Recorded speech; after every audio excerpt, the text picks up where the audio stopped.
السلام عليكم ورحمة الله وبركاته. ازيكم يا حبايبي؟ عاملين ايه؟ كل سنة وانتم طيبين.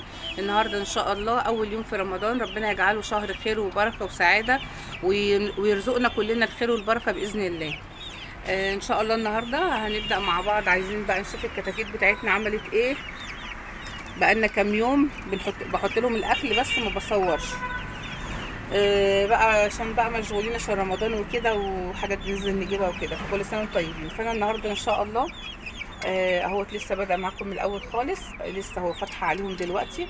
هنبدا بقى نغير لهم ونشوف هنحط لهم اكل ايه النهارده، ونشيل الفشه اللي تحتيهم. والنهارده بقى تابعوا معايا الفيديو وشوفوا تشوفوه للاخر، عشان في الاخر الفيديو ان شاء الله في مفاجاه النهارده ان شاء الله تعجبكم.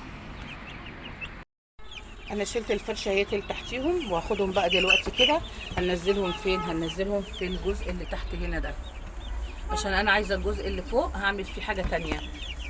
هو انا نضفته وفرشت فيه حاجات وفرشت فيه التبن. والمكان ده هاخده انضفه بتاع الكتاكيت، هاخده انضفه كده.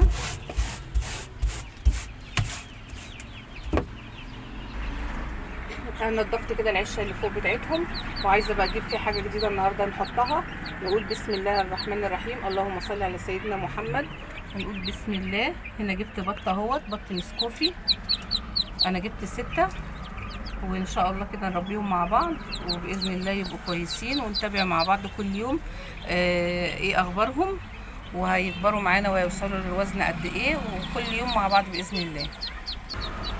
هنا حطيناهم في العشه دي، وهنسيبهم بقى كده. اروح اجيب لهم الميه وهنسيبهم بقى. هما دلوقتي هيدفوا. انا حاطه لهم طبعا اللمبه اللي هي ال100 ديت، ووضبت لهم العشه اهي، بقت دافيه وبقت كويسه وزي الفل. وطبعا التانيين الفراخ البيضاء هي نزلتها تحت، وبرده منوره لها برده لمبه، بس لمبه ليد عشان بس النور، عشان بس يشوفوا ان هم ياكلوا، لان الجو النهارده حر. بس لو لقيت ان الجو يعني برد او كده هغير اللمبه الليد ديت واحط لهم مكانها لمبه اللي هي 100 عشان تديهم حراره. طبعا احنا شايفين ان البط كمشان في بعضه، هو مش بردان ولا حاجه، بالعكس العشه دافيه جدا، ولكن هو بس عشان مغير مكانه. طبعا جاباه من الحضانه.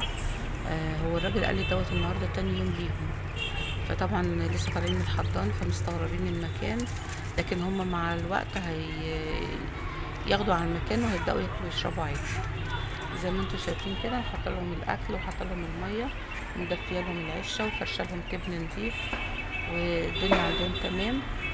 فهنتابعهم مع بعض ان شاء الله وربنا يكرمنا باذن الله. وهنا طبعا الكتاكيت بتاكل ما شاء الله زي ما هي بتاكل.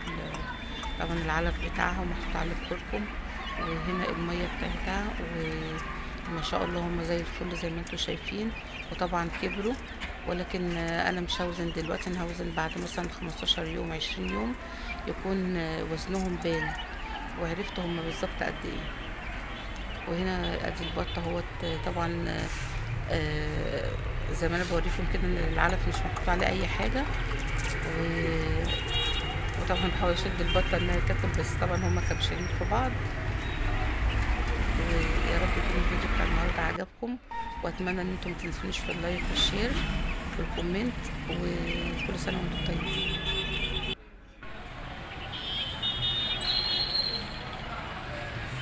هنا بالليل دخلت عشان ابص عليهم فاشوفهم اتحركوا وبياكلوا ولا لا، فلقيتهم كلهم في طبق الاكل اهو. يعني معنى كده ان هم اتحركوا وبيبداوا ياكلوا، بس بالليل كده فعلى ما ياخدوا بس على جو العشاء. وهنا اهو لقيتهم بصوا في الطبق. طبعا ما رضيتش افتح عليهم عشان ما يقوموش من مكانهم، قلت اما يفضلوا كده ممكن ياكلوا عقبال الصبح يتعودوا على الاكل والشرب وكده. فزي ما انتم شايفين كده، اقول لكم السلام عليكم ورحمه الله وبركاته.